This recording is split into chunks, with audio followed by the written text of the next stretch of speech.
Hi hello नमस्कार. पण आता सगळ्यांचं आपल्या यूट्यूब चॅनलमध्ये स्वागत आहे. ज्याचं नाव आहे कोकण नगरी. कोकण नगरीमध्ये पुन्हा एकदा तुमचं सगळ्यांचं स्वागत आहे. तुम्ही कालच्या व्हिडिओमध्ये बघितलं असाल तर चिबूड पण लावलेले आहेत आणि ती जी वेल आहे ती आपण लावलेली नव्हती किंवा बिया टाकलेल्या नव्हत्या, आपोआप रुजलेल्या आहे. म्हणजे कसं असतं, बिया कधीतरी अशा पडलेल्या वगैरे असतात, सो त्याच्यातूनच ते रुजलेल्या आहेत आणि आता लागायला सुद्धा सुरुवात झालेली आहे. आणि पहिलंच बघितलं असेल तर खूप एक मोठासुद्धा झालेला आहे आणि बाकीचे आता छोटे छोटे पडतात, पण पावसावरती आहे. पाऊस जर कमी असेल तर चांगले होतील, पाऊस खूप असेल तर ते कुजून जाणार.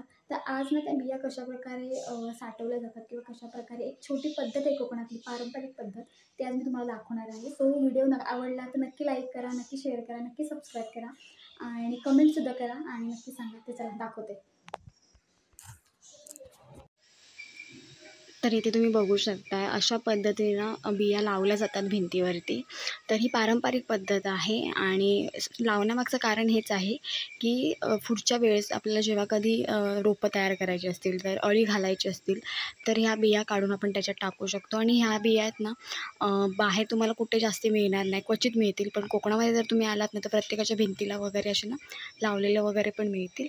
तर अशा पद्धतीने बघू शकते इथे भिंतीला सगळीकडे लावलेले आहेत. तर अशा पद्धतीने मस्तपैकी पारंपरिक पद्धतीने अशा बिया साठवल्या जातात. आता ही जी भिंत आहे ना, ही मागची म्हणजे तुम्ही म्हणू शकता एक मागची पडवी असते ना, त्या पडवीलाही अशी लावलेली असतात. आणि काकडीच्या आणि चिबडाच्या जास्ती तुम्हाला बघायला मिळतील, कारण की काकडी आणि चिबडामध्ये बुळबुळीतपणा असतो. म्हणजे ह्या ज्या बिया आहेत ना, त्यांना बुळबुळीतपणा असतो. त्याच्यामुळे आहे ना, ह्या इझिली चिपकतात, म्हणजे भिंतीला इझिली चिकटतात. त्याच्यामुळे काकडी आणि तुम्हाला चिबडाच्या बिया जास्ती अशा करून बघायला मिळतील. आणि ज्या बाकीच्या ज्या बिया आहेत ना, त्या काय केल्या जातात, आता थोडक्यात सांगायचं झालं तर भोपळा आहे किंवा दुधी आहे किंवा शिराळा आहे, भेंडा आहे, हे काय केलं जातं, तर हे आहेत ना सुकवलेले असतात ना, तर घराच्या कुठेतरी एका कोपऱ्याला किंवा घराचा जो काही आपली अडगळीची खोली असेल किंवा असा एक छोटा कोपरा वगैरे असेल ना, तिथे ते अडकवून ठेवले जातात, बांधले जातात आणि त्यांना असं अडकवून ठेवले जातात. आणि नेक्स्ट इयरला किंवा नेक्स्ट आपल्या पुढच्या वर्षी जेव्हा आपल्याला कधी घालायचे असतील अळी, तेव्हा घातले जातात. आणि काकडी आणि चिबडाच्या बिया अशा पद्धतीने इकडे अशा चिकटवल्या जातात. तुम्ही बघू शकता भिंतीला पूर्ण या चिकटवलेल्या आहेत, हे बघा. सो तुम्ही जेव्हा चिबूड वगैरे घरी कधी आणलात, तर तुम्ही कापल्यावर तुम्ही बघू शकता त्या ज्या बिया आहेत ना, जर तुम्ही हातात घ्यायला गेलात ना, त्या हातात येत नाहीत. तर एक बुळबुळीतपणा असतो, त्याच्यामुळे एक असं बुळबुळीतपणावरती आवरण असतं त्या बियांभोवती, त्याच्यामुळे त्या हातात सापडत नाहीत आपल्या. त्याच्यामुळे तुम्ही असे ना सुकवून तुम्ही नेक्स्ट इयरला वगैरे म्हणजे ठेवून तुम्ही वापरू शकता. आणि मेन म्हणजे कोकणामध्ये ही पद्धत आहे, अजून पण आहे. लोकं जेव्हा कधी काकड्या वगैरे, आता कसं असतं, आता काकड्या असेल, चिबूड असेल, ह्यांचा जो सीझन आहे तो स्टार्ट झालेला आहे आणि वेलीवरती वगैरे असंच ठेवल्या जातात. पण चिबूड जो आहे ना, तुम्ही वेलीवरती तसं ठेवू शकत नाही, जशी काकडी आपण ठेवू शकते.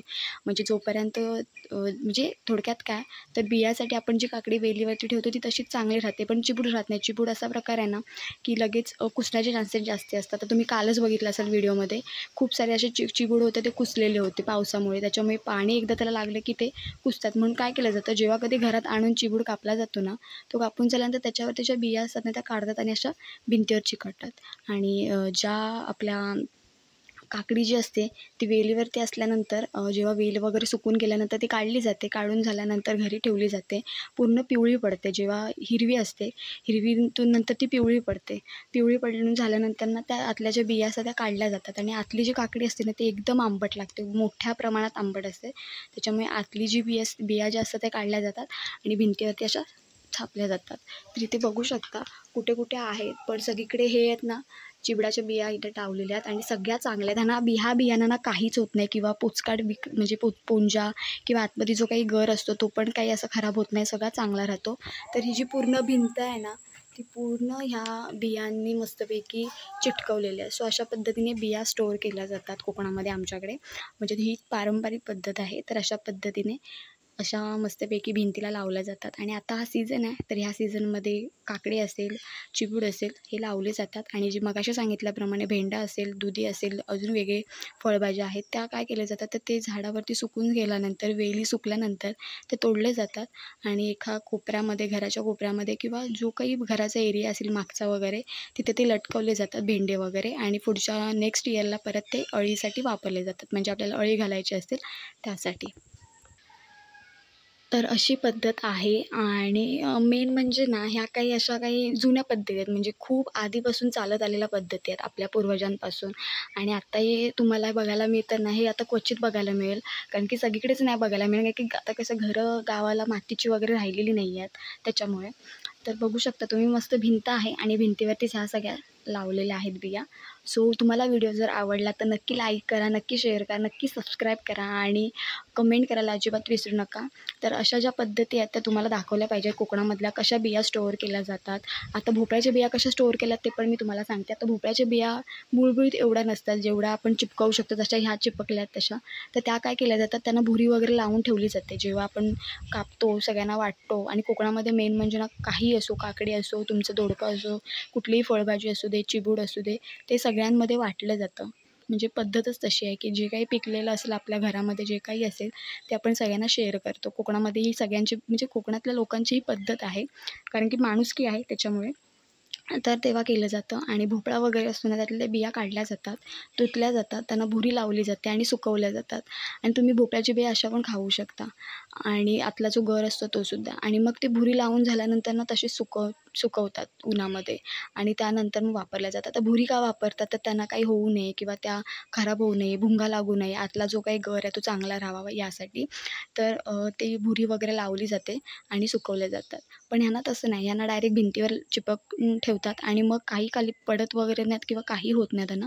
आणि पुढच्या वर्षी आपण त्याच काढून आपण मस्तपैकी त्याची अळी बनवू शकतो. म्हणजे थोडक्यात काय, तर त्याची रोपं बनवू शकतो. तर अशा पद्धतीने ह्या चिबड्याच्या बिया लावलेल्या आहेत. काकडीच्या पण अशाच लावल्या जातात. आणि कसं असतं, काकडीमध्ये सगळ्याच बिया काही चांगल्या नसतात, म्हणजे थोड्या पोचकाटलेल्या पण असतात.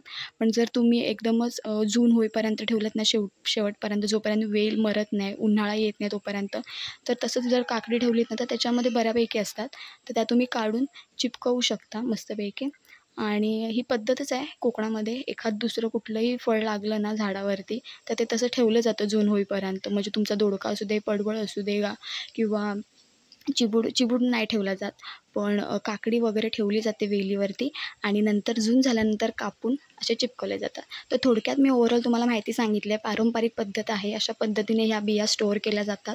म्हणजे थोडक्यात काय, तर साठवल्या जातात, भिंतीवरती लावल्या जातात किंवा अशाच सुकवून वगैरे ठेवल्या जात नाहीत, तर भिंतीवर लावल्या जातात. आणि कुठे काय आपण लगेच काढून टाकू शकतो, त्याच्यामुळे असे लावल्या जातात. सो चला, आता आपण इथे थांबणार आहोत. सो तुम्हाला व्हिडिओ आवडला तर नक्की लाईक करा, नक्की शेअर करा आणि सबस्क्राईब करायला तर अजिबात विसरू नका. तर चला, गणपती खूप लवकर जवळ आलेले आहेत, 2-3 दिवसावरती आलेले आहेत. सो सगळ्यांकडे घाई गडबड चालू असेल, कारण की खूप कामं वगैरे असतात. सो सगळ्यांना कामं वगैरे पटपट करा आणि गणपतीची सगळी तयारी करा. सो चला, आता इथे थांबते. सो असाच व्हिडिओ घेऊन आपण पुन्हा भेटणार आहोत. तोपर्यंत बाय बाय.